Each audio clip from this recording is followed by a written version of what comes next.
Hello, good morning. Before we get started, let me introduce myself again because my face might not be familiar to all of you. My name is Basharapan Pramatan from the Faculty of Economics. Today I'm going to talk about political correctness. Have you heard this term before? Yes. Yeah. That's good, so I can see that not so many of you know this word. So the purpose of this talk today is to give you a clear idea what it is and to answer the question whether it's a good idea to be politically correct. I have divided my talk into 3 parts, including the definition, the example of political correctness, and some criticisms toward political correctness. So this talk should not take longer than 8 minutes.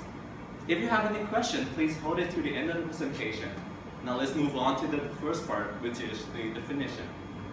According to the Merriam-Webster Dictionary, political correctness refers to the idea that people should avoid using words or behaviors that may be offensive to some particular group of people because of their race, gender, sexual orientation, or physical and mental disability.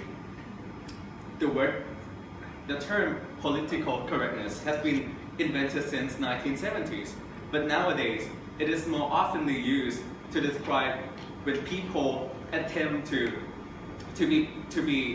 not to be offensive too far. Now that should cover the definition of political correctness. To give you a better idea, I would like to move on to the second part, which are some examples of political correctness. One example is a changing in terminology to describe people with disability. In the past, the word cripple used to be perfectly alright, that was not offensive at all. But later on, people thought of that word as degrading, so they invented a new word, handicap, to replace the word cripple. But today, even the word handicap could be seen as offensive to some people, so they alternatively choose the word physically challenged or physical disability to describe these people. The same thing could be said to the terminology we use to describe Black American. In the past, the word Negro was not offensive at all either. But after 1970s, it became really offensive. So the word African American and the people of color came into use. As well as language, political correctness discourages stereotypical thinking regarding race or gender. For example, when the media portrayed the image of Black gangster carrying guns and listening to rap songs, wearing the gold chains, it may pressure some young Black people into thinking that that is the suitable idea of their life, their suitable lifestyle. And this is not true, and this is bad for the society. The same with gender. There are some jobs that are thought of as a gender-specific job. For example, nurse, teacher, and secretary are for women, but engineering and doctor, something like that, are for men. But in the reality, we all know that it's not true. Even just job titles, some job titles that are gender biased, I would say. For example, chairman, or spokesman, or postman are now changed to chairperson, spokesperson, and letter carrier.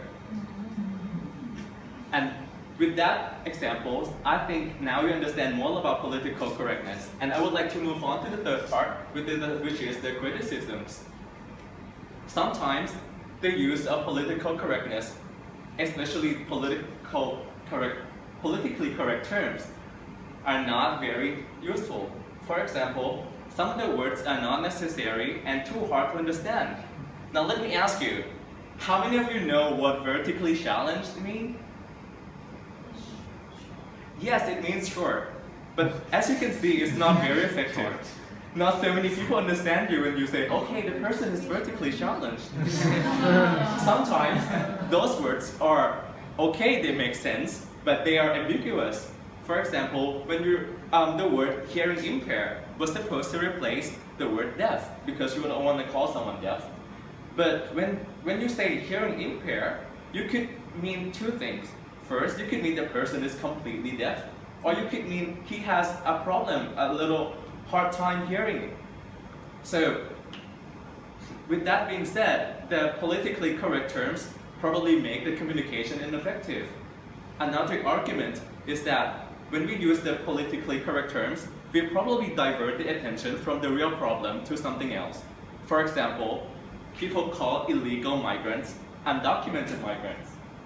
That doesn't make them any more legal than they are. So to wrap it up, I have talked about the definition of political correctness. I have given you some examples and some criticism toward political correctness. Well, it is a good idea to avoid being offensive to people. But sometimes a little too much of political correctness can be a bad thing. Because if you take it to over the top and it became unreasonable.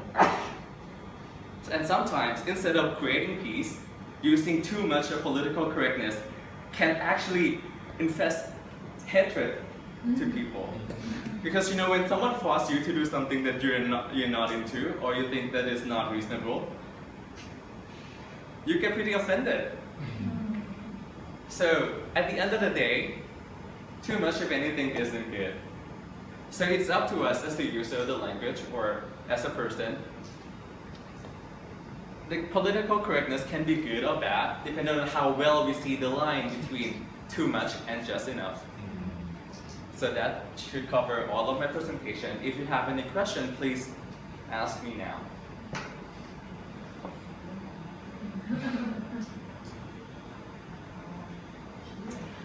You mentioned at the beginning when you were giving some examples of how words like cripple became offensive. And I'm just wondering how does that happen? How does a word go from being an acceptable term, which everyone is using, to suddenly being an offensive term, which we're not supposed to say? All right, thank you for the question. But honestly, I did not do a research on that because, because when I looked for examples, they just told me when it became offensive, but I don't know how it became offensive. I would like to know as well as a language user. Any other question? Did that answer your question? Okay, at first I want to thank you about your quite academic and informative presentation.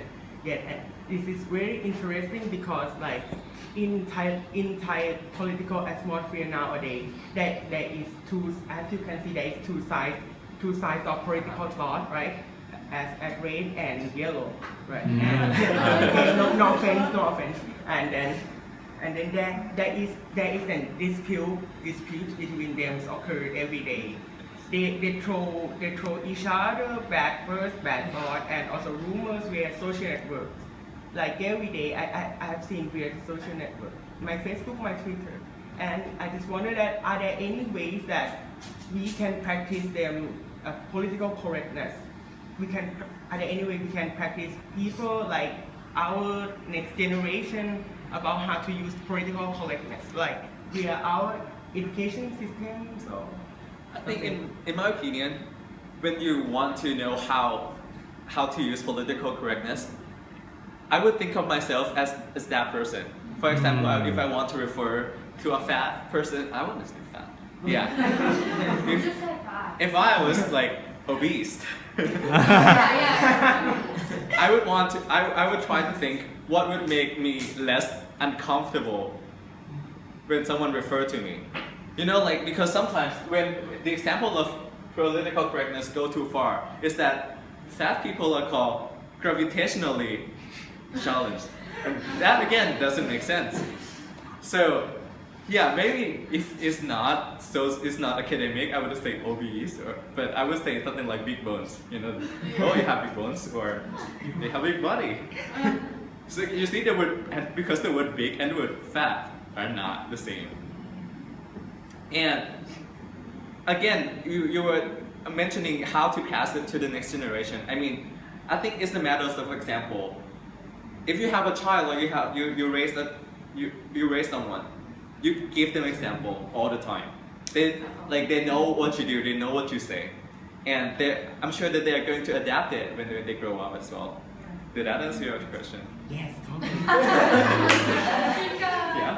I'm sorry, I have another question. Following on from what Guy said, sort of bringing it into the context of Thailand, because we've talked about political correctness in terms of English language.